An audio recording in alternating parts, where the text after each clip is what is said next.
Hai semuanya, perkenalkan saya Aulia Putri Radisti dengan NIM P1337437125067. Saya berasal dari kelas 1A. Hari ini saya akan mempresentasikan sebuah jurnal yang berjudul Layanan Kesehatan yang Efisien dan Terjangkau melalui Transformasi Kesehatan Digital via Telemedicine di Indonesia. Jurnal ini dilatar belakangi oleh tantangan besar yang dihadapi bangsa Indonesia dalam menyediakan layanan kesehatan yang setara, terutama di daerah yang terpencil. Masalah utama yang paling disoroti adalah masalah ketidaksetaraan distribusi tenaga kesehatan, khususnya dokter dan dokter spesialis yang belum merata di berbagai wilayah di Indonesia. Guna mengatasi kesenjangan geografis ini, pemerintah mengusulkan pilar ke-6 transformasi kesehatan yang berfokus pada digitalisasi sistem informasi kesehatan.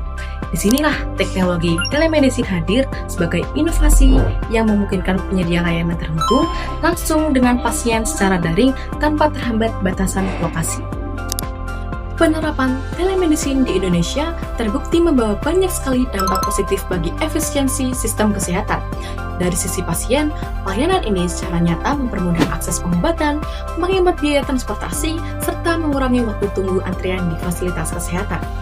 Dari sisi manajemen informasi, kesehatan platform nasional seperti Satu Sehat di bawah Indonesian Health Service memegang peran krusial karena mampu mengintegrasikan rekam medis elektronik terintegrasi secara terpusat pada individu. Integrasi data ini memudahkan tenaga medis untuk meninjau riwayat kesehatan pasien secara akurat sehingga mencegah dilakukan tindakan medis yang berulang. Selain itu, teknologi ini meningkatkan kolaborasi dan pertukaran informasi medis antar sesama atau rekan sejawat untuk penegakan diagnosis yang lebih cepat dan tepat waktu. Meski potensi keberhasilannya sangat menjanjikan, jurnal ini mengungkap bahwa implementasi telemedicine di Indonesia masih membentur sejumlah hambatan besar di lapangan. Tantangan pertama dan utama adalah ketimpangan infrastruktur digital. Data dari Kominfo menunjukkan masih ada 12.000 desa dan kecamatan yang belum terjangkau jaringan 4G. Dan data PLN tahun 2022 mencatat sekitar 4.000 desa bahkan belum dialiri oleh listrik. Kondisi ini memperparah dan oleh rendahnya literasi digital dan kesadaran masyarakat. Fakta mengejutkan dari survei bersama Kata Data Insight Center memperlihatkan bahwa mayoritas masyarakat Indonesia, yaitu sebesar 71%, ternyata belum pernah mengakses atau memanfaatkan layanan kesehatan digital sama sekali. Tantangan berikutnya bergeser ke ranah keamanan informasi dan aspek legalitas.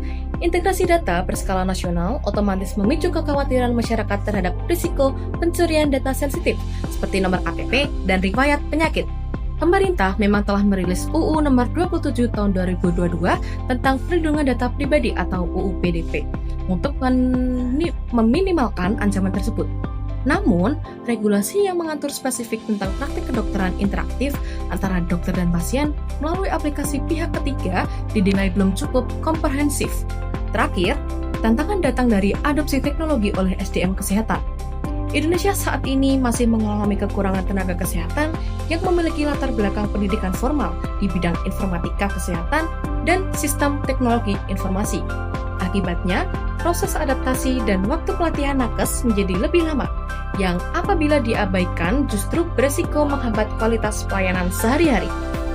Sebagai kesimpulan, jurnal ini menegaskan bahwa transformasi digital melalui telemedicine adalah langkah krusial dan solusi inovatif untuk meningkatkan akses serta efisiensi pelayanan kesehatan di Indonesia. Demikian, efektivitasnya di masa depan tidak akan optimal jika berjalan sendiri-sendiri.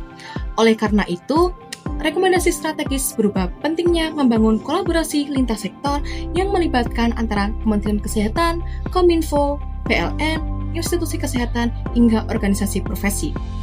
Kerjasama ini wajib difokuskan pada percepatan pembangunan infrastruktur digital di daerah tertinggal atau 3T, penguatan regulasi perlindungan data rekam medis pasien, serta peningkatan kompetensi digital bagi tenaga kesehatan melalui pelatihan-pelatihan terstruktur dan perluasan program studi informatika kesehatan di perguruan tinggi. Sekian dari saya. Wassalamualaikum warahmatullahi wabarakatuh.